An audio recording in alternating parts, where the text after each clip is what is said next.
Kalau Mas Tim sendiri, kalau orang tanya portofolionya sekarang gimana ya? Portofolio saya 70% Bitcoin. Oke. 70% Bitcoin, mungkin saya ada saham BCA 10%. Oke. 20% saya cash sekarang. Oke. Jadi kalau beli barang-barang tertentu, kita jangan lihat bahwa orang kaya itu boros. Enggak, salah kalian. Kayak misalnya orang kan ngomong beli mobil kok nyampe 30 miliar gitu. Cuman Sena cuma 5 di Indonesia pak gitu. Jadi harganya tetap segitu. Jadi harganya segitu. Kalian yang bersyukur saya nyalain kamera. Saya bukan kebalikan, saya udah kaya dari dulu sebelum nyalain kamera udah punya duit. Jadi saya nggak makan dari kamera. Jadi mau satu Indonesia benci saya tetap kaya gitu. Saya nggak peduli. Saya gini, saya cabut dari Indonesia pun saya nggak masalah kok. Saya bisa hidup seumur hidup saya sampai mungkin 5 turun tuh nggak habis gitu duitnya. Jadi aman gitu. Menurut saya aman-aman aja. Dari umur 15-16 tuh saya susah banget gitu. Saya 20, saya 19 tahun bikin startup, saya harus balikin duit investor 40 miliar. Umur 19 tahun. Hidup saya 19 tahun udah susah gitu. harus ngebalikin duit investor. Iya, 40 miliar. 40 miliar. Iya, Jadi di-invest ke Mas 40 M. Diinvest, terus habis itu saya mesti balikin. Nah, kalau orang yang tadi arogan, mereka akan lihat fenomena itu dan bilang ini orang-orang kok ngapain begini, bego dan lain-lain, alay lah begini. Saya nggak pernah lihat seperti itu. Saya selalu pikir apa yang Mas Atta Halilintar ini tahu yang saya nggak tahu. Daging Talks to Learn. Welcome to Daging Talk, sudah berada di sini Bro Timothy Ronald. Apa kabar bro? Baik broku. Waduh, ini salah satu orang yang lagi apa ya, gue lihat lu dalam waktu cepat bisa menguasai FYP. Bisa gitu ya bro? Waktu itu kuasain FYP mungkin baru 1-2 tahun kali ya. 1-2 tahun. Iya. Itu waktu itu gue bikin. Jadi gue bikin ada sebuah project sebenarnya yang gue ciptain. Jadi namanya Project Swarm. Swarm. Iya, jadi itu gue mau kuasain FYP dalam waktu 3 bulan. Jadi gue bikin semua sistemnya waktu itu. FYP aja lu bikin sistem ya? Bikin sistemnya. Ada Jadi 40 karyawan waktu itu. 40 karyawan. 40 karyawan full time di kantor. Itu bikin clipper semua tuh. Bikin clipper pakai handphone. Jadi kalau lu bayangin handphonenya begini. Jadi kayak benar-benar mereka ngeliat semua ada handphonenya. Oke. Satu orang berapa handphone? Satu orang bisa 8. Satu orang 8 handphone. Karena TikTok itu ada limitasi akun. 3 akun kan. Kalau akun keempat kelima biasanya udah turun tuh view-nya. I see. Iya. Satu orang 8 handphone, satu handphone Beberapa akun. Cuman itu yang orang. Gue juga ada pakai robot. Coba pakai AI ya. Untuk klip-klipnya segala macam. Jadi kayak pabrikan bro. Oke. Jadi ada yang klip, ada yang alternate A/B testing antara lagunya dan itu segala macam. Banyak. Terus jasanya lu jual juga nanti? Enggak. Cuman buat lu doang? Gua doang. Itu banyak yang nanya itu jasanya. Tapi kan itu biasa buat yang kebutuhan lain ya. Jadi gua nggak jual jasanya. Cuman buat iseng coba berhasil ya wes. Waktu itu sempat Juli, habis itu gua matiin sih. Oke. Jadi kalau teman-teman perhatiin Juli itu emang di Google Trend kan bisa lihat nama tuh. Heeh. Udah turun tuh karena emang gua matiin. Sekarang udah dimatiin nih? Sekarang masih jalan cuman nggak seperti dulu, nggak seaktif dulu. Jadi diturunin jumlah konten yang keluar, gue turunin. Emang lagi mau diturunin. Karena apa tuh? Apa karena masalah-masalah kemarin? Enggak sih, karena gue lihat bahwa gue lagi mau create media baru gitu kan. Oke. Gue lagi mau create media baru. Nanti ketika media barunya konten-kontennya udah jalan, baru gue nyalain lagi. Gitu. I see. Jadi kalau kita lihat Bro Tim ini kan bergeraknya di bidang investasi. Iya. Jadi kalau hari ini katanya kripto ini udah mulai naik lagi setelah turun drastis. Jadi hari ini aku harus beli atau jual nih? Kalau untuk Mas Atta sendiri ya, menurut saya itu fokus mas. Jadi maksudnya apa? Mas Atta yang terbaik di bidangnya adalah konten, ya kan? Oke. Kalau saya jadi Mas Atta ya saya pasti fokus di bisnisnya, yaitu konten gitu. I see. Kripto itu baik untuk sebagai aset diversifikasi. Cuman kalau misalnya orang jagonya memang konten, saya akan lebih fokus untuk bikin tim yang lebih bagus lagi, fokus bikin studio mungkin yang lebih bagus lagi. Investasinya pasti di kontennya dulu, baru merambah. Nah merambah ini kan nggak cuma kripto, karena kripto kan yang paling agresif. Ada dari paling konservatif, yang misalnya deposito dan lain-lain itu kan konservatif tuh. Ada juga yang mungkin moderat contohnya mungkin emas atau mungkin saham Indonesia gitu. Cuman kayaknya Mas Atta dari profilnya lebih suka emas nih kayaknya. Kok tahu nih? Berarti gue bakal dihujat nih sama lu dong kalau gue emas. Enggak, karena emas bagus. Oh emas bagus. Kalau menurut saya, ini gue dipuji nih akhirnya.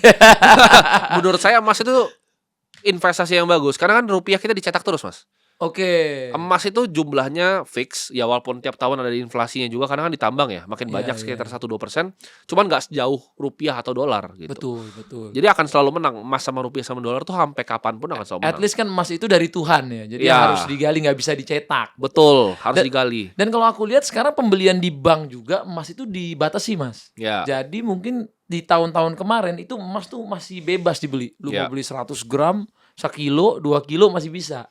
Habis itu mulai masuk ke awal tahun, itu emasnya udah dibatasin seorang cuma boleh 100 gram. Ya, Kalau kredit juga cuma boleh 100 gram. betul. Sekarang udah dibatasin lagi. Kemarin tuh cuma boleh beli 25 juta per hari. Oke. Sekarang tadi aku lihat 2 minggu terakhir cuma 2 juta per hari Oh, boleh oke. beli emas. Berarti kan Di nih limit. stoknya udah habis nih. Udah menipis ya kan. Udah menipis. Karena biasanya yang punya barang-barang kayak gini kan paling yang besar tuh pegadaian-pegadaian kan biasanya yang punya Betul, besar. betul. Mereka mau hold barangnya kenapa? Karena harganya naik gitu kan. Mm. Contohnya kan kemarin juga kayak partner gue satu ada Andrew pernah kesini ya. Pernah, Dia pernah. juga dia bikin bisnis tuh pintar sekali tuh. Di saat Wah, lagi itu naik pintar, tuh. itu pintar. Dia bikin emas. Jadi emasnya orang sama dia dibeliin. Jadi sebenarnya itu bisnisnya buat ngebeliin emasnya orang. Betul. Jadi orang ngasih emas ke dia sama dia antara dilebur atau kalau yang biasanya Antam-Antam atau UBS ya disimpan sama dia. Karena dia akan hold doang sama dia nggak dijual tuh Antam-Antamnya. Karena Buat simpan duit aja. Iya dikasih dengan spread yang lebih murah dikasih ke dia gitu kan. Karena nggak ada detail apanya ya, garansi dan lain-lainnya. Betul. Tapi sekarang emas nggak ada detailnya aja lakunya udah. Laku macam-macam perhiasan juga sebenarnya laku karena gini. Apalagi Mas Atta kalau udah ngerti tentang emas, pasti ngerti Bitcoinnya gampang. Iya. Karena itu sebenarnya kayak emas tapi digital. Sebenarnya holder ya. holder panjang aja. Holder Jadi kalau panjang. saya jadi Mas Atta mungkin udah fokus kan cash butuh ya buat operasional ya. Oke, betul. Karena untuk media ini mungkin kalau saya bisa bikinin portfolio ya mungkin untuk Asik. Mas Atta nih. Asik. Cash mungkin saya besar karena butuh kebutuhan konten, butuh Betul. ntar suatu saat beli tanah. 30% saya cash pasti. 30% cash, 50% saya mungkin kalau emang udah suka emas, 50% emas. Iya, iya. Nah, 20%-nya bisa main-main nih. Bisa mungkin 15% Bitcoin. Oke. Jadi di situ mainnya 20%. Oh ternyata Mas Tim ini wise juga ya. Sangkain aku bakal diginiin. Wah lu goblok nih kalau nggak 20% Mas. Saya percaya fokus soalnya. Saya percaya orang yang fokus di bidangnya itu akan achieve luar biasa. Oh, oke. Kayak Raffi kan fokus di Rans kan. Dia nggak Iya, perlu iya. investasi kripto, dia fokus kembangin bisnis medianya harusnya. Bener. Jadi nggak apa-apa soal itu Nggak ya. apa-apa gitu. Jadi yang kalau Mas Tim lagi omelin di FYP itu untuk orang-orang yang belum mulai gitu ya. Belum mulai gitu. Nggak fokus. Nggak fokus ya kan. Baru coba satu udah lompat-lompat gitu. Oh, jadinya kayak kutu loncat Kayak ya. kutu loncat. Kalau bahasa zaman orang dulu aku pernah diajarin jangan anget-anget tai ayam. Nah, betul. Jadi pas angetnya doang habis itu keras udah lu dibuang lagi. Nggak difokusin. Jadi kalau Betul. difokusin berarti nggak apa-apa Nggak gitu apa-apa. ya. Oke.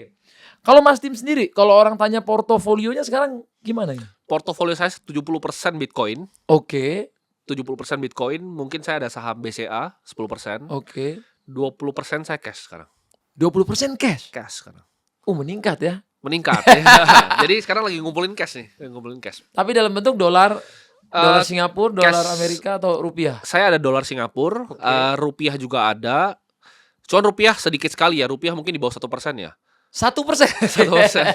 Jadi mostly saya US Treasury pegangnya. Jadi itu semacam US punya produk ya. Oke, Jadi oke. saya pegang US Treasury, USD yang bisa berbunga 5% 6% gitu. I see. Itu lumayan lah ya. Ya lumayan. Lumayan stabil. Jadi biasa kalau misalnya orang-orang yang seperti investor legendaris kayak Warren Buffett itu pegangnya biasanya US Treasury juga. Oke. Jadi saya pegangnya US Treasury sama Singapura punya Treasury. Karena kalau SGD doang kan sayang tuh, nggak berbunga. Jadi saya bungain. Nah kalau di Indo tuh ada alternatifnya sebenarnya. Kalau misalnya untuk yang mau syariah tuh ada namanya Indois namanya. Indois. Iya, jadi Indo Islamic Bonds. Itu USD bisa 5-6% juga tuh. Untuk orang Indonesia. Menarik juga nih. Iya. Kok waktu itu gue ditawarinnya 3% ya. Ini 6% deal dari mana nih? Boleh nggak? Ada Iya. kontaknya nggak? Harusnya di setiap bank biasanya jual biasanya. Jual 5-6% per tahun. 5-6% per tahun. Wah, nice. Soalnya waktu aku tanya Mas Gabriel Ray, dia 95% Bitcoin. Oh, kalau dia soalnya gini ada perbedaan. Gabriel Ray itu kan dia Bitcoin udah dari lama sekali ya. Betul. Jadi dia nggak masalah harganya kemana-mana. Saya kan beneran masuk besar bangetnya itu 2022 mas. Oke. Saya itu naiknya baru 600%. Kalau Gabriel Ray mungkin naik udah 10.000% kali ya. Jadi Iya. dia udah semi nggak peduli lah. Udah terlalu cuan lah ya. Iya, jadi dia dan dia udah keluarin sebagian asetnya juga kan. Maksudnya 10% cash dia udah beliin aset lain di luar juga. Jadi secara hidup udah nggak ngefek gitu. Nah, yang teman-teman harus perhatikan adalah ketika saya bilang 70% cash 70% Bitcoin, Bitcoin itu misalnya let's say nih paling buruk Mas, kan 0 deh misalnya. Nol, Walaupun nggak oke. mungkin ya, misal kan 0. Saya itu nggak balik miskin gitu. Iya, iya. Jadi udah hidupnya tuh udah cukup banget gitu. Oke, oke. Oh, kayak Mas Andrew tuh Ko Andrew itu dia beli Bitcoin, Ya, untungnya dia ambil, betul. jadi sisanya untungnya itu dia Betul. puterin. Karena Jadi Andrew kan fokus di bisnisnya. Jadi Benar. kalau misalnya kayak Mas Hatta, kenapa saya suruh fokus di konten? Andrew tuh fokus di gedein gadainya. Karena dia lihat misalnya oke pegadaian dia ada 1.000 nih. Tapi ke depannya kalau pegadaiannya bisa sampai 6.000, 7.000, dia mendingan buka cabang gadai terus kan. bener, daripada dia investasi ke tempat yang dia nggak mengerti. Betul, yang mending dia yang kontrol kendalin sendiri gitu. Betul. Nah, kalau dilihat dari Bro Tim ini kan salah satu anak muda yang berhasil bisa membuat duit dari segini jadi segini, dari segini jadi segini gitu ya. Tapi ada nggak sih titik yang dimana orang nggak tahu kalau Bro Tim tuh pernah serendah itu titiknya? Kalau rendah mungkin saya orangnya positif ya Mas ya. Jadi saya walaupun rendah pun kadang saya mungkin nggak ngerasa itu rendah waktu itu. Pas lagi ngerasain gitu.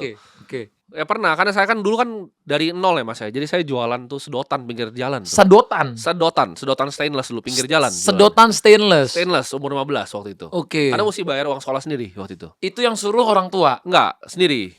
Oh, dari Jadi, keinginan sendiri. Keinginan sendiri. Tapi orang tua ngasih jajan padahal. Orang tua waktu itu pisah. Oke. Pisah, Oke. ikut sama ibu, harus biayain sampai adik-adik semua. Adik-adik Ya, berapa orang? Ada 1 adik sama 1 kakak. Wah. Gitu. Jadi Masih untung saya dia 10. lebih berat itu Mas. Beneran gue disuruh ngidul. Ikut jadi tulang punggung, tulang rahang juga. Tulang punggung sama rahang. Itu rahang juga 10 lebih berat. Kalau 10 berat. 10 berat, Bro. Saya jadi bersyukur nih. Oke, Jadi lanjut. waktu itu harus jualan sedotan stainless. Jadi beli dari impor dari Cina tuh. Oke. Jadi waktu itu belinya dari sedikit-sedikit. Umur 15 udah kepikiran tuh ya impor dari Cina ya. Karena waktu itu nyari barang. Jadi waktu itu jualan minyak rambut juga. Jualan di Kaskus dulu. Belum Wah. ada Tokopedia tuh. Sama lagi gue juga jualan Iya. kaskus juga tuh. Kaskus itu cendol kan. Cendol. Oke. Jadi ini kalau Andrew Darwis ngomong teman saya juga tuh. Iya, Kalau iya, nggak ada iya. dia ya saya nggak ada di sini Bener, gitu. bener. Kalau Beliau juga bilang apa Mas Hatta dulu kaskuser. Iya. Kita ngumpulin cendol iya. biar dapat rekomendasi gitu Betul. kan, biar Jadi, dipercaya. Bahkan Tokopedia pun menurut saya yang store-nya Tokopedia itu banyak nyontek dari Kaskus punya Betul. sistem dulu. Kan jualannya Kaskus dulu. Orang-orang Tokped tuh ngambil yang seller-seller di Kaskus buat pindah di sana dengan iklan yang lebih murah kan dulu. Nah, saya ikut yang pertama tuh yang pindah-pindah ke Tokped tuh waktu itu. Tokped tuh dulu jualan di sana saya ingat Mas, itu masih orang belum ngerti digital marketing. Oke. Jadi ketika saya jualan misalnya pomade rambut gitu kan, minyak rambut, saya kasih mukanya Cristiano Ronaldo tuh kan, mau ganteng seperti ini, kasih sisir gratis tuh. Oke, gua tahu lagi promo-promo ini. Saya yang pertama ciptain di Indonesia itu, sisir Oke, gratis oke, itu. oke, Sekarang oke. kan semuanya udah begitu. Semua udah bikin gitu. Itu saya yang pertama kali bikin, tuh saya jadi distributor besar waktu itu di Tangerang. Oh, tapi ini produk bukan punya Mas. Bukan, saya ambil Reseller. dari luar. Iya, saya ambil dari luar Oke. gitu. Saya sourcing dari luar, saya impor, masukin ke dalam. Nah, karena waktu itu masih muda, terus saya udah sampai kontainer-kontainer tuh umur 15-16 tuh. Penjualan bagus. Bagus, saya udah omset ratusan juta tuh umur 15-16. 15-16 omset ratusan juta. Oke, nice. Cuman kan marginnya nggak sebesar itu kan, Iya, karena jualan betul. online. Nah, Ya mungkin- 10-20% lah. Iya, 10-20 juta benar Mas Benar. untungnya. Cuman waktu itu kan datangnya udah mulai kontainer-kontainer tuh. Jadi itu kena saya waktu itu sama bea cukai. Oh, oke. Disita. Terus ya udah saya pikir saya mesti pivot nih gitu kan. Karena bisnis modelnya nih kalau masuknya udah gede kayak gini, saya kan nggak ngerti tuh waktu itu cara-caranya. Kena sita. Saya pivot bikin digital marketing agency waktu itu. Karena saya bisa jualan barang, saya pikir oke ini bikin agency mantap nih kayaknya. Agency marketing jadi saya bikin waktu itu. Agency marketing itu pertama. Betul. Itu umur 8. Umur 17. 17, tahun. oke. Saya punya agency marketing, klien udah 10-11 lah waktu itu. Oke, Bayar jadi retainer. mereka minta bagaimana mengiklankan produk mereka gitu Betul. ya. Oke. Nah tapi sembari jualan, saya kan suka baca buku-buku orang sukses tuh Mas. Nah saya baca Asik. satu buku nih, Warren Buffett waktu itu. Warren Buffett. Dulu kan ada Bill Gates, ada banyak tuh. Tapi kayak saya pikir Bill Gates ini bikin Microsoft nih susah banget nih kayaknya. Kayaknya Harus menguasai HTML. Iya. Segala macam. saya kayaknya nggak bisa nih bikin Microsoft. Tapi kalau cuma beli saham Coca-Cola, kayaknya gampang. Saya mikirnya gitu dulu. Oke. Jadi saya punya mindset bukan pengusaha. Jadi saya mau jadi investor. Jadi dari dulu saya nggak pernah mikir agensi itu mau saya gedein, Mas. Saya nggak pernah mikir gitu. Saya mikir uangnya sini gua keruk semua, terus gua mau beli saham. Jadi dari umur 15 tuh saya udah beli saham BCA, saya udah tabungin tuh. Ah, Jadi saham dari BCA umur 17. 15. 15. Udah beli saham BCA. Udah beli saham BCA. Per bulan 2016. beli gitu. Tiap dapat uang beli terus. Jadi jualan uangnya saya keruk semua. Saya hemat-hemat hidupnya. Saya tuh punya income 100 juta, makan masih di warteg. Opornya saya nggak beli ayam, saya beli kuahnya doang. Nasi, kuah Nasi, sama kuah. orek tempe, ya. Orek tempe. Orek tempe, biar murah. Hustle, bro. Hasil, jadi sebenarnya duitnya ratusan juta itu. Cuman kayak semuanya dibeliin saham waktu itu. Beliin saham semua. Karena mikir masa depan. Saya mikir masa depan. Kalau Oke. saya ibarat pohonnya mau besar nih, bibit saya tanam. Saya ntar kalau pohonnya besar saya tinggal nyantai. Kayak sekarang udah nyantai gitu. Oke. Enak. Jadi makan enaknya baru sekarang. Enak, Makan makannya baru baru makan sekarang, daging. baru makan daging gitu. Oke, jadi dulu susah-susah dulu. Susah dulu. Kalau sekarang orang dapat duit dikit, wah, udah hadiah buat diri sendiri dulu. Iya, kalau saya nggak ada tuh self reward. Malah saya ngerasa ketika saya investasi kayak mungkin Mas Atta beli emas itu self rewardnya gitu.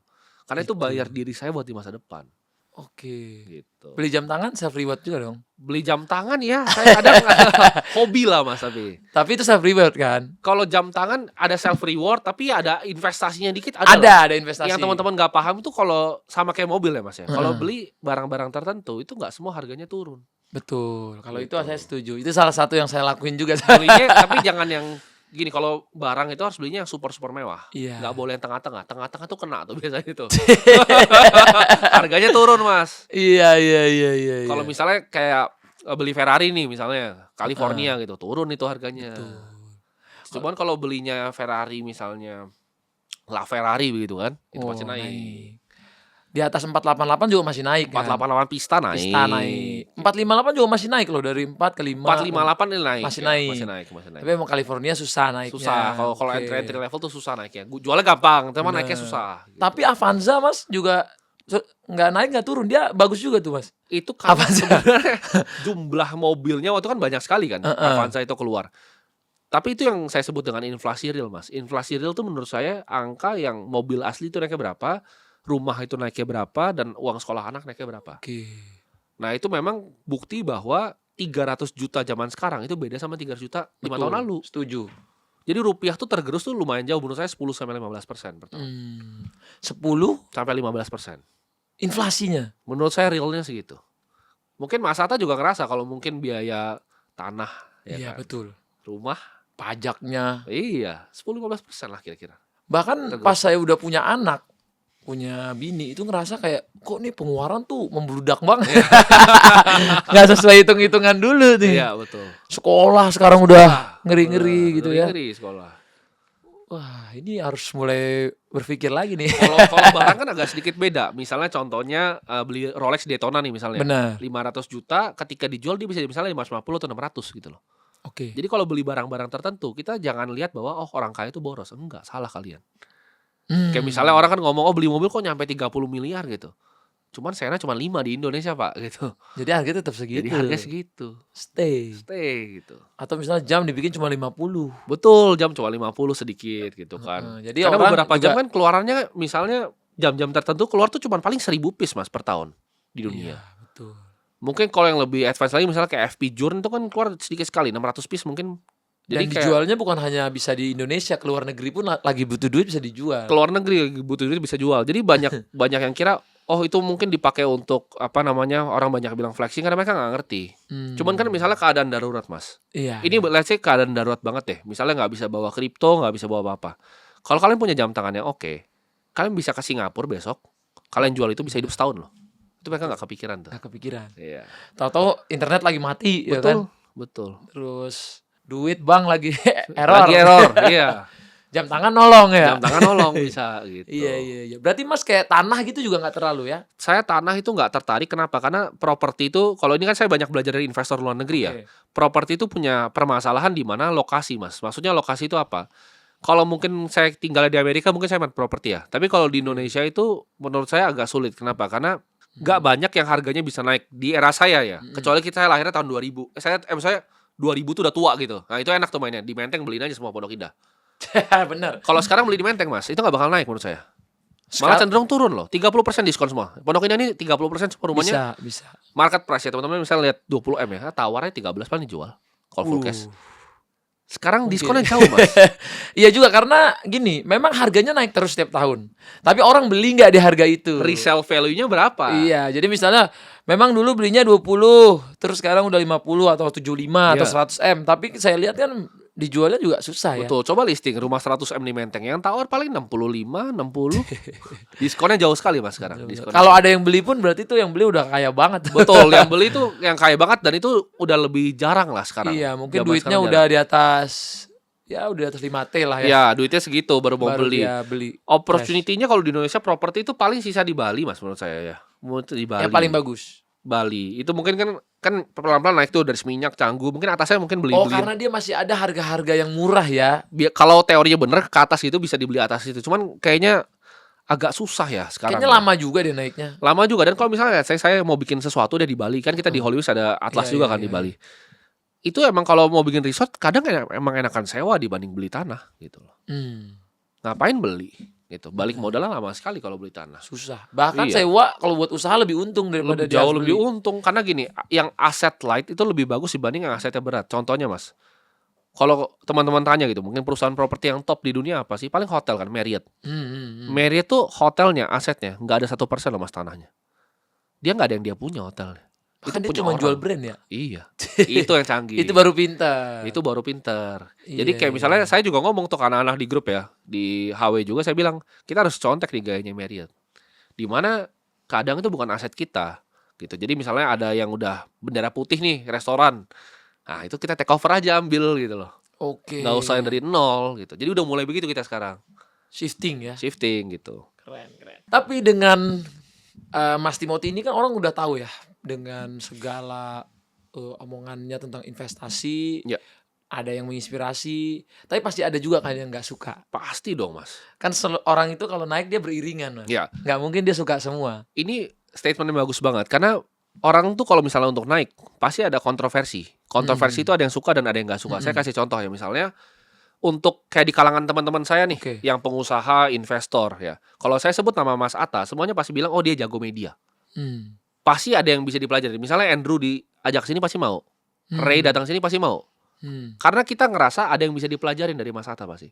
Even saya pun udah siapin pertanyaan nih buat podcast dulu habis ini. Oke. Cuman kalau Mas Atta nanya mungkin orang-orang di pinggir jalan, ada yang bilang ah dia mah norak, ah dia mah alay. Iya. Karena mereka sombong banget orangnya, arogan. Oke. Karena kalau orang ya bisa bikin YouTube channel 20 juta subscriber itu nggak mungkin orang bego. Kalau menurut saya. Oke. Karena pasti ngerti ada skillnya. Nah sama dengan saya kalau orang lihat. Kan mereka belum pernah ketemu langsung, belum pernah ngomong langsung. Kalau mereka lihatnya cuma dari 10-20 detik cuplikan, gimana cara tahu orangnya gitu. Cuman saya kalau misalnya ada yang suka atau nggak suka saya nggak masalah sih.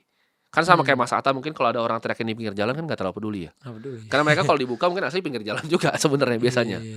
Jadi nggak masalah gitu. Tapi pernah ngerasa kepleset nggak, Mas? Kan kita kalau bikin Nah. konten, misalnya saya aja ngerasa kadang-kadang, wah saya ini kadang-kadang kepleset deh, ngomong ini salah deh. Karena Kalau gini, Mas pernah ngerasa nggak, wah gue lagi kepleset nih. mau saya kayak semua yang saya pernah omongin, saya ngerasanya gini Mas. Itu opini pribadi saya. Regardless orang suka atau enggak. Tapi itu bedanya dengan orang yang punya duit sama yang enggak. Saya tuh enggak berdasarkan kalian makannya. Saya selalu ngomong. Misalnya kan saya punya YouTube nih yang masih kecil lah dibanding Mas Atta 3 juta gitu kan. Saya selalu ngomong kalau orang lain 3 juta dirayain tuh. Biasanya. Misalnya atau naik 4 juta dirayain. Saya bilang, saya enggak akan pernah rayain. Kenapa? Ada yang kontak kan waktu itu. Kenapa enggak rayain gitu 3 juta saya bilang, kalian yang bersyukur saya nyalain kamera. Saya bukan kebalikan, saya udah kaya dari dulu sebelum nyalain kamera udah punya duit. Jadi saya nggak makan dari kamera. Jadi mau satu Indonesia benci saya tetap kaya gitu. Saya nggak peduli. Makanya saya nggak pernah ngerasa kepleset atau apa karena selama itu opini yang saya memang keluarkan, masyarakat kan bisa tidur nggak suka sama orang. Kayak orang lagi bencananya bisa tidur orang nggak suka sama satu orang. Karena kenapa mereka pikirnya kita nggak tahu. Kita nggak bisa kontrol mulut semua orang. Gitu. Tapi kalau misalnya ada 1% aja orang yang terbantu, karena banyak Mas yang datang ke saya bilang, oh hidup saya tuh beneran berubah karena dengerin kontenmu. Itu menurut saya udah lebih dari cukup. Misalnya Mas Atta bikin kayak gini, ada yang bilang, oh karena nonton podcast Mas Atta hidup saya berubah, apa nggak seneng gitu kan. Jadi saya nggak gitu peduli sih orang mau ngomong apa. Oke, itu mental yang dibutuhkan tuh. Tanggapin atau nggak tanggapin suatu masalah itu nggak masalah gitu. Pilihan orang dan opini orang, balik lagi. Saya di sini berbeda. Saya bilang saya bukan orang entertain. Saya nggak datang dari dunia entertainment. Saya nggak peduli view. Saya nggak peduli di cancel satu Indonesia. Selama saya rasa saya bermanfaat untuk orang, saya lakukan terus. Gitu. Dan menurut saya orang seperti Mas Atta dan influencer yang lain harusnya begitu. Jadi jangan takut sama brand. Karena banyak kan takut kena brand. Mereka takut ketika kena cancel brandnya ngambil mereka. Makanya saya encourage untuk kreator. Mereka punya usaha di belakangnya. Jadi jangan cuma reliant on brand doang. Cuma mereka punya usaha yang ketika brandnya ini cabut dari mereka, ya ini Nggak masih takut. bisa beroperasi tanpa takut. Saya gini, saya cabut dari Indonesia pun, saya nggak masalah kok gitu. Saya bisa hidup seumur hidup saya sampai mungkin 5 turunan tuh nggak habis gitu duitnya. Jadi aman gitu. Menurut saya aman-aman aja. Oke. Aman-aman aja. Percaya diri tinggi nih Mas. Ya, selama saya nggak melakukan hal-hal yang apa kan opini. Kriminal gitu ya. Itu kan di Amerika orang mau ngomong apa aja opini Iya. biasa aja gitu. Kalau misalnya di Indonesia nggak suka silahkan. Selama saya nggak pidana, saya nggak melakukan pidana, saya fine, saya nggak masalah. Berarti kalau yang saya nangkap dari Mas Timothy intinya kemarin tuh bercanda tongkrongan lah ya. Banyak kan bercanda tongkrongan emang orang luar Iya, juga iya. potong-potong itu kan banyak gitu. Karena aku juga pernah denger tuh waktu itu kan aku sebagai pecinta bola nih. Iya. Katanya nih ada salah satu klipnya masuk ke aku nih. Bang nih kata Mas Timothy, abang jangan ngomong bola mulu bang. Lah gimana? Saya udah ngomong bola. Karena kan kata Mas kan waktu itu yang bola ini bikin kita nggak bisa kerja. Nah waktu itu Ya. kalau nggak salah ya. Ya, Tapi waktu itu aku pikir aku tuh kalau lagi kerja, kalau lagi agak pusing dikit ngomongin bola. betul. Atau enggak main bola. Ya. Atau enggak bikin turnamen bola. Atau enggak sampai saya tuh harus mengeluarkan investasi ke bola. Walaupun puyeng juga. Balik lagi itu kan klip yang dipotong kan. Oke. Maksud saya sebenarnya adalah apa? Ketika saya ngomong seperti itu, ketika teman-teman ini masih nggak punya kerjaan, tapi cuma sibuk nonton bola, yang nggak jadi aktivitas yang bagus. Karena saya bilang di zaman Roma dulu ada yang namanya Koloseum, Mas. Koloseum itu dijalankan oleh para raja waktu itu, para kaisar waktu itu, ketika rakyatnya mulai berontak. Jadi kalau rakyatnya mulai berontak, kan waktu itu Roma sempat inflasi itu. Mereka ada solusi gampang. Koloseum main game. Jadi masukin semua orang situ happy, taruh paus lah segala macam aneh-aneh di dalam situ kan. Terus happy semua, terus mereka keluar. Itu kan sebenarnya cara yang dilakukan di dunia modern sebenarnya. Nah, jangan masuk ke perangkap itu menurut saya. Kalau teman-teman ini belum kerja gitu. Kalau udah kerja, saya juga sempat punya klub basket IBL gitu. Nggak Nggak ada apa-apa salahnya. kalau gitu ya. Nggak ada salahnya gitu. Oke, Kayak Mas oke. Atta punya penghasilan, emang ini buat jadiin hobi. Semua orang kan punya hobi, ada yang punya nonton, ada yang main bola, itu nggak masalah gitu. Cuman kalau lu pengangguran nih, Iya, nggak iya, ngapa-ngapain iya, di iya. tongkrongan yang ngomongin bola doang ya salah. Dari pagi sampai malam ngopi, Ya, kagak mau sebenarnya cuman kerja bola, gitu. mau ngomongin cuman politik atau apa, tapi ngapain kan nongkrong gitu cuman ngomongin politik menurut saya. Tapi saya pribadi juga jarang banget tuh nongkrong Mas. Ya. Karena saya ngerasa pas saya nongkrong tuh ada yang berkurang dari otak saya. Karena gini Mas, aku tuh kan karena nggak tahu basicnya introvert atau apa. Jadi kalau pas aku nongkrong, memang aku nggak pilih-pilih temenannya harus siapa. Tapi at least aku harus batasin. Jadi kapan aku fokus sama diri, kapan bisa bersosialisasi. Ya. Karena fokus sama diri kadang-kadang bisa stres kalau nggak ada pertemanannya. Dan kalau kita terlalu banyak nongkrong juga kita lupa sama diri. Terjadilah yang aku lihat fenomena zaman sekarang ini kayak pedal, Oke. bola. Ini menggabungkan Mas. Jadi kita bisa sambil ketemu bersosialisasi, Ya. tapi fisik sehat, omongan juga jadi positif Betul.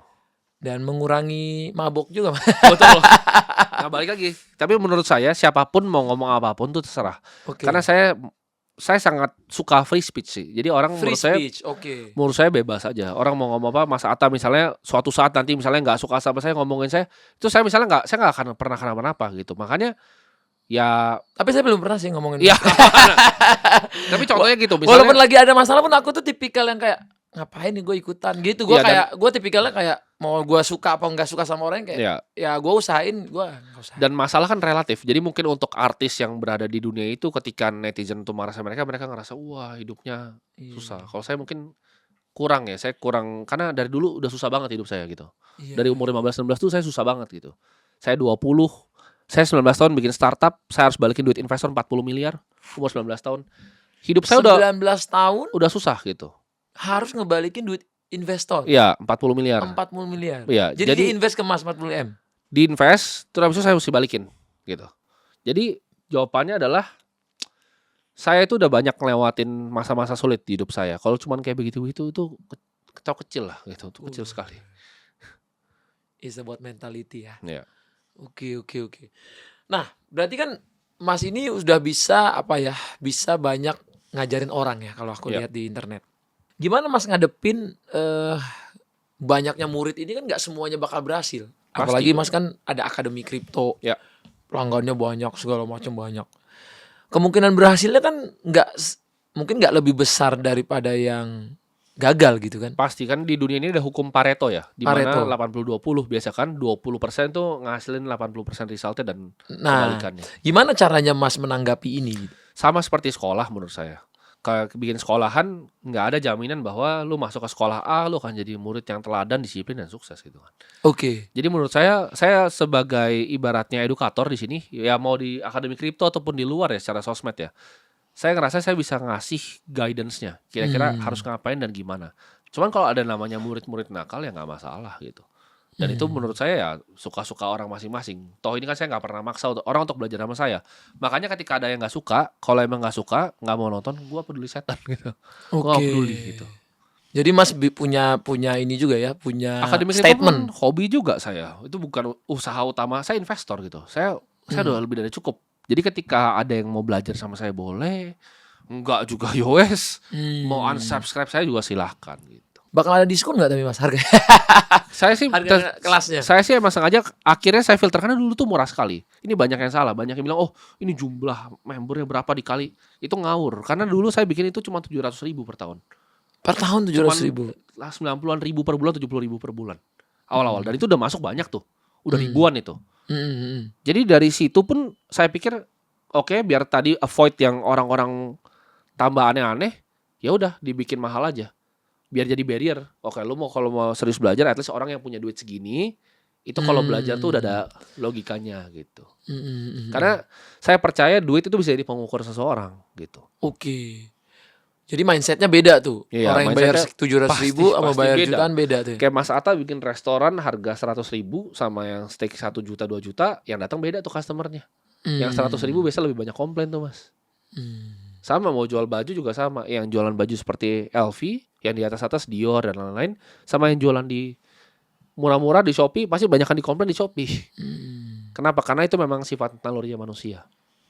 Jadi mindset apa sebenarnya Mas yang harus diubah sama yang tadi Mas bilang kaum yang susah membeli sama yang sudah berhasil?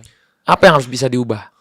Mereka itu punya pola pikir selalu suka nyalain orang lain biasanya. Makanya nggak punya uang. Jadi maksudnya ketika mereka nggak punya uang, oh ini salahnya pemerintah, oh ini salahnya si A, si B, si C. Mereka selalu cari kambing hitam kecuali dirinya sendiri. Selalu suka nunjuk. Nah itu harus diubah Mas. Saya itu ketika saya berinvestasi, kalau saya melakukan kesalahan itu salah saya sendiri.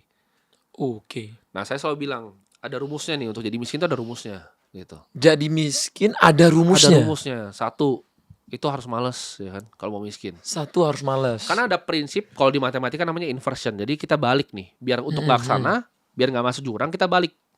Gitu. Cara pikir harus dibalik. Ini partnernya Warren Buffett, Charles Munger selalu bilang nih, invert, dan invert. Jadi kalau nggak mau jadi miskin, pikir gimana cara jadi miskin. Baru jangan dilakukan. Oh, malah pikir sebaliknya. Iya, biar pikir sebaliknya. Nah, gimana caranya kalian untuk jadi miskin? Pertama, malas dulu. 1 malas. 2, ini yang paling besar nih faktornya menurut saya ini 90% nih. Arogan. Arogan. 3 baru bodoh. Jadi malas dulu 5%, 5%. arogan tuh 90%, bodoh itu 5% lagi. Karena kebanyakan orang tuh nggak bodoh Mas. Mereka tuh udah punya intelektual di atas rata-rata biasanya, tapi arogannya setengah mati. Saya ingat soalnya di zaman 2000, saya lupa boomnya tuh 19 atau 20. Mas Atta tuh boomnya cepat sekali waktu itu. Iya, Bung. Mas Atta tuh nomor 1 menurut saya dan data yang saya cari waktu itu at that time, karena saya kan suka digital marketing juga ya. Mas Atta tuh nomor 1. Pas waktu masih 5 jualan tahun lah semua waktu orang, itu. iya. 5 tahun nomor 1 tuh. Iya, bikin yang sampai bandana, pakai bandana, Headband, warna-warni headband, rambut. AHA. Saya tuh lihat orang-orang di pinggir jalan semuanya pakai hoodie. Hoodie AHA. Hoodie AHA. Semuanya dari tukang somai, tukang Sampai saya cilok, tutup brandnya Mas. sampai Mas tutup brandnya. Jadi itu sampai di mana-mana. Nah, kalau orang yang tadi arogan, mereka akan lihat fenomena itu dan bilang ini orang-orang kok ngapain begini, bego dan lain-lain, alay lah begini. Saya nggak pernah lihat seperti itu. Saya selalu pikir apa yang Mas Atta Halilintar ini tahu yang saya nggak tahu. Oke. Semua saya ketemu siapapun ya, bahkan videografer di sini, siapapun orang di sini, saya tuh selalu punya mindset belajar. Saya nggak pernah ngerasa saya lebih ngerti.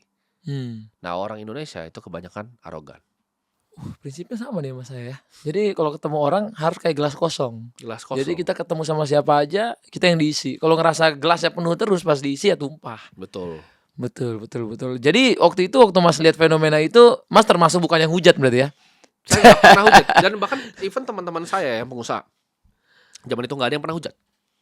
Alhamdulillah. Iya, tapi bener-bener aku juga Mas Atta pasti sadar, Mas Atta tuh di-respect-nya sama bahkan yang pengusaha nih. iya, Yang kalangan atas. aku lebih banyak didatanginnya malah yang atas. Makanya waktu Iya. itu aku punya quote kayak haters never win, winners never hate. Karena kalau mereka hate kan berarti mereka selalu di belakang kan. Di belakang.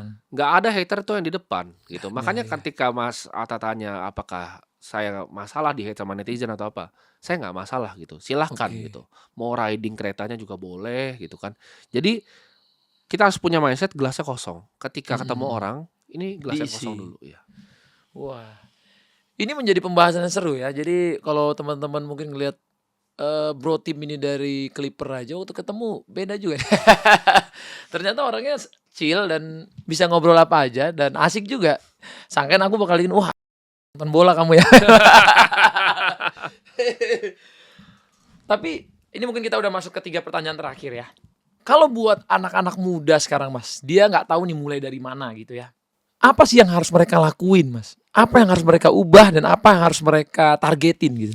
Kalau mereka nggak tahu ngapain, misalnya ini dalam pekerjaan yang nyari duit Iya. ya, mereka harus pertama cari skill dulu, ya kan. Ketika mereka punya skill, baru ditumpuk skill demi skillnya. Contohnya skillnya videographer. Nextnya bisa ngapain? Oh, bisa belajar misalnya editing, kan. Tapi kan sebenarnya pisah tuh skillnya.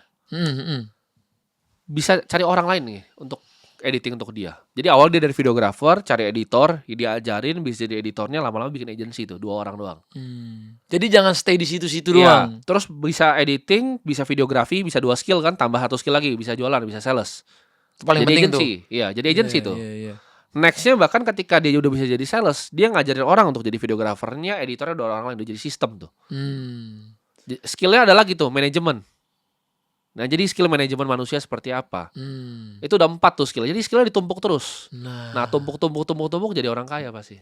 Ini yang saya ajarin sama tim saya. Iya. Saya bilang begini, kalian kalau di situ doang zona nyaman. Jadi banyak orang tuh dia nggak bergerak. Kenapa aku di sini-sini aja? Karena dia stay di situ kan. Iya. Karena kalau ditanya, aku pernah ngomong gini sama karyawanku. Kamu coba dong, kan udah biasa kameramen nih. Coba kamu ngedit. Iya. Itu bukan bidang saya. Nah ini nih yang saya bilang. Iya. Awal mula bukan bidang saya. Saya nggak pernah kuliah itu. Saya nggak pernah sekolah itu. Saya bilang saya juga nggak pernah. Saya cuma lulusan SMP. Saya bilang. Betul. Tapi saya belajar ngedit, belajar ngambil kamera, belajar bikin konten, belajar nulis skrip, Betul. belajar bikin pertanyaan kan semua belajar. Betul. Jadi waktu ketika Mas ngomong gitu, iya ini masuk akal sama jadi. Ketika bisa begitu itu baru bisa jadi pengusaha yang hebat menurut saya. Kenapa? Karena Iya. kayak sekarang Mas Atta kan mulai semua dari nol ya. Iya. Mulai media itu dari nol. Ini anak-anak di sini, let's say ya. Mereka semuanya nggak bisa kerja di sini. Mas Atta harusnya bisa gantiin mereka. Bisa. Nah, saya pun juga sama. Karena saya pernah punya agency, setiap kali saya bikin konten saya tahu ini pakai kamera apa, lensa berapa. Iya. Mereka, jadi saya nggak bisa, anak saya tuh nggak bisa malas Mas. Misalnya saya bikin konten nih nanti ya di bawah ya. Oke. Itu 1 jam, 2 jam udah selesai harusnya. Oke. Si- Sama timnya edit-editnya. Semuanya, gradingnya semua itu 1-2 jam. Karena saya bilang kalau lu nggak saya gue bisa bikin sendiri. Lu masa pakai DaVinci gampang gitu nggak bisa? Gue bisa juga gitu. Jadi saya tuh punya standar yang beda. Jadi kalau karyawan saya tuh beda banget. Ayah untuk tim saya kalau yang ngerasa saya udah agak menekan ini lebih galak ya. 1 jam 2 jam lu dikasih 2 hari kan belum ngedit. Karena menurut saya ngedit cuman podcast kalau sampai 2 hari tuh begonya kebangetan. Wow. Kayak saya podcast kemarin. Weird. Alasannya apa? Cuman cut to cut kan? Cut to Iya, cut, iya, grading, switching kamera itu terlalu gampang. Anak kecil, anak SD juga bisa gitu. Menurut saya. Dalam. Ini kayaknya lu bos yang diperluin di setiap kantor ya. Dikumpulin nih semua. Sama, karyawan. analis saya juga sama gitu. Jadi mereka nggak ada Oke. yang bisa bilang mereka analisa udah banyak, enggak.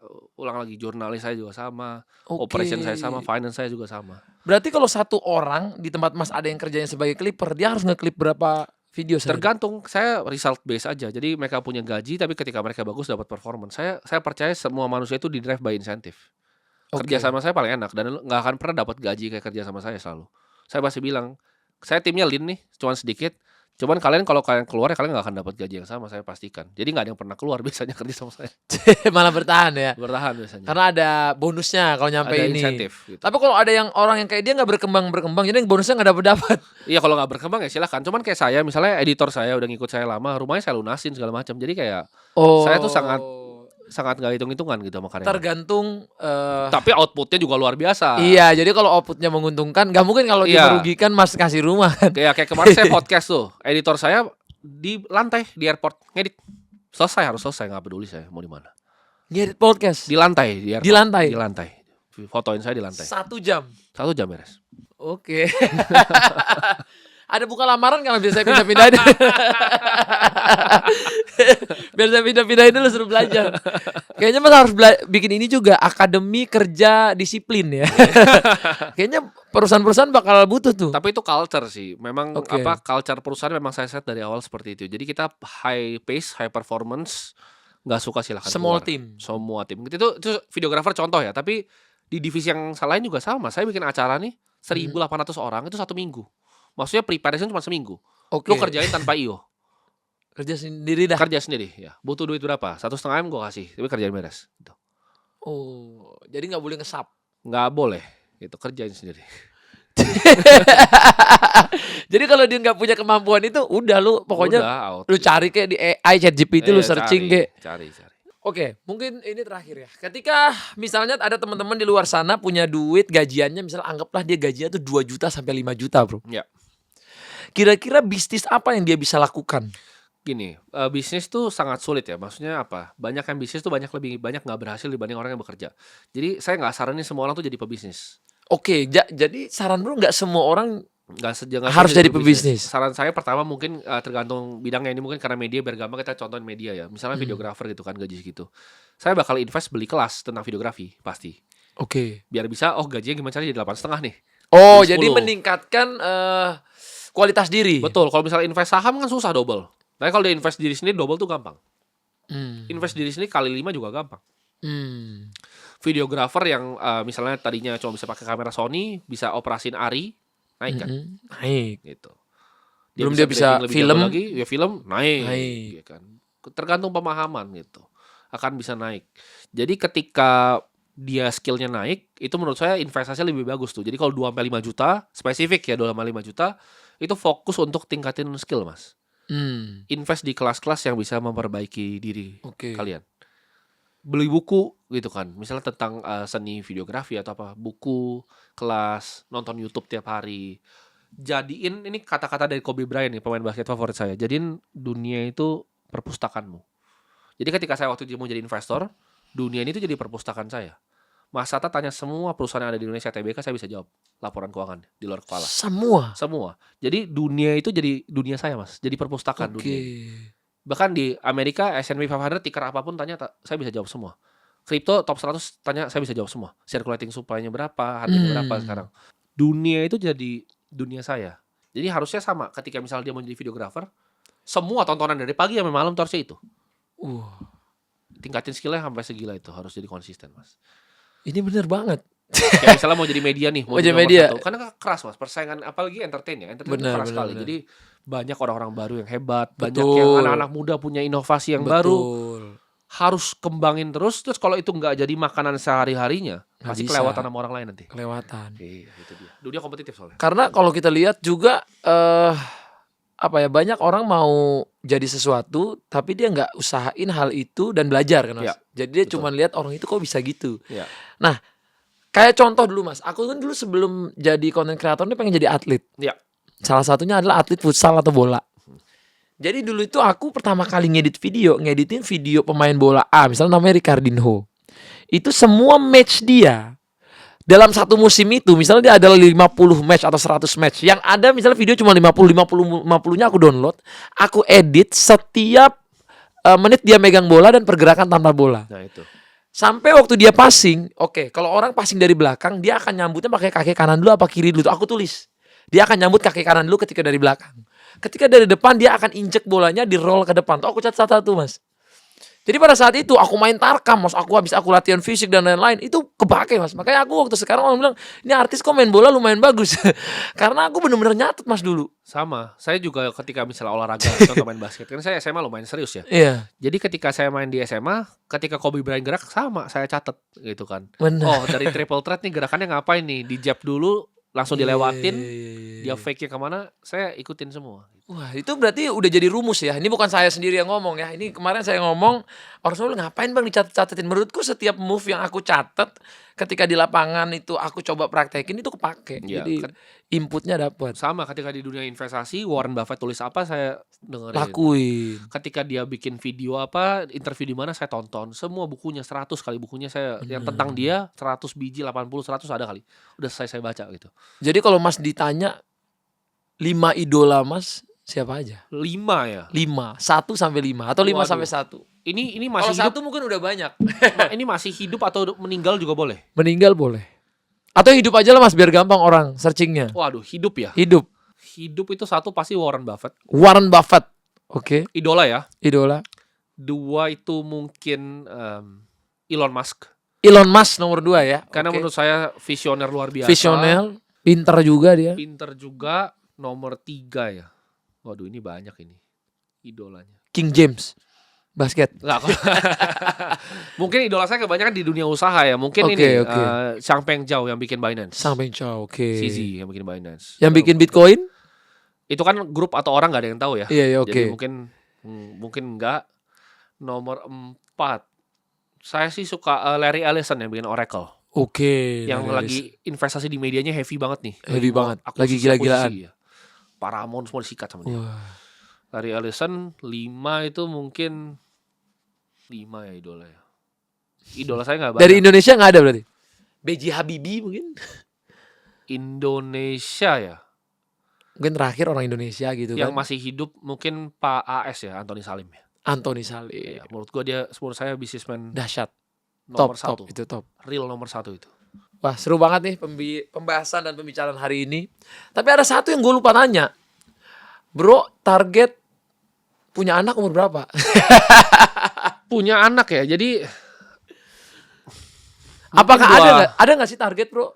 ada karena kan kita itu Indonesia nih. Saya agak senang nih kenapa saya lahir di Indonesia karena menurut saya dari 2045 kita Oke. bakal negara keempat GDP di dunia, nomor 4 kita. Nomor 4. Jadi ini negara bakal maju kenapa? Karena populasinya itu berkembang, Mas. berkembang banget. India ini udah mulai turun loh populasinya. Mulai turun. Jadi orang mulai nggak bikin anak kalau di India. Kalau Nah, Jepang udah ketakutan.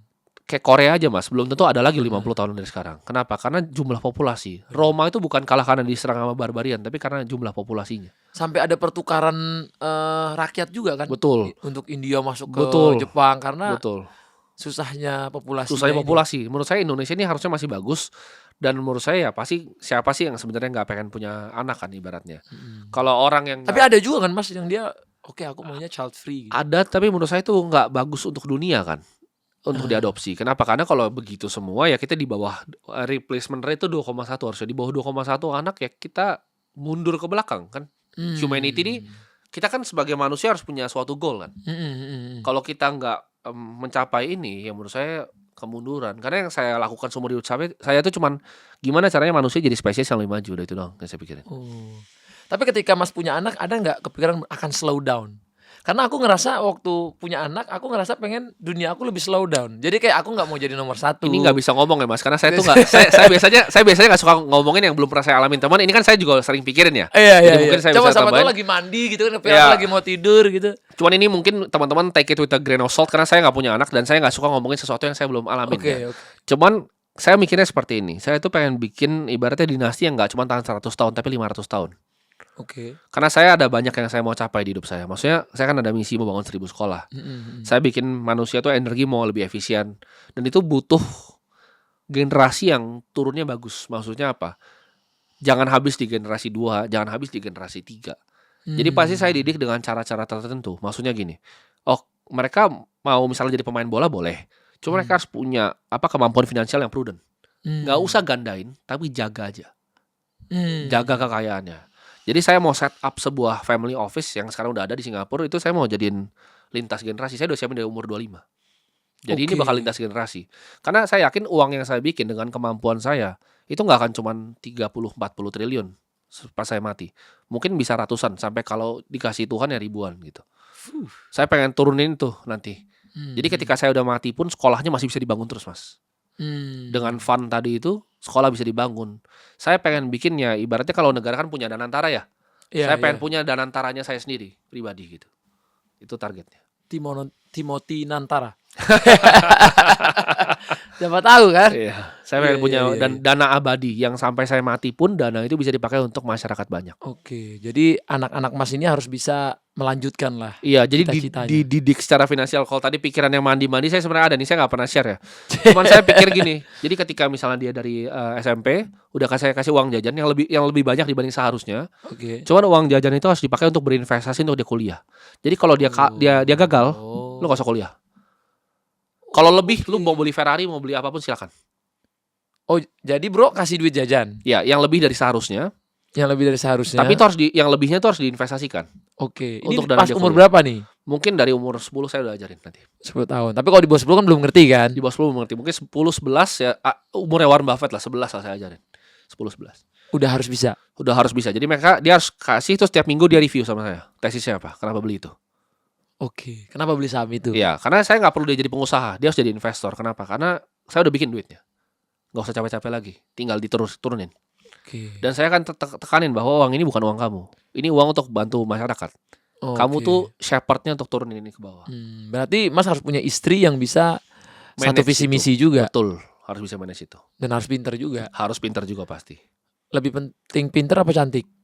Kalau bisa dua-duanya kenapa pilih gitu? Tapi kalau disuruh pilih Disuruh pilih pintar.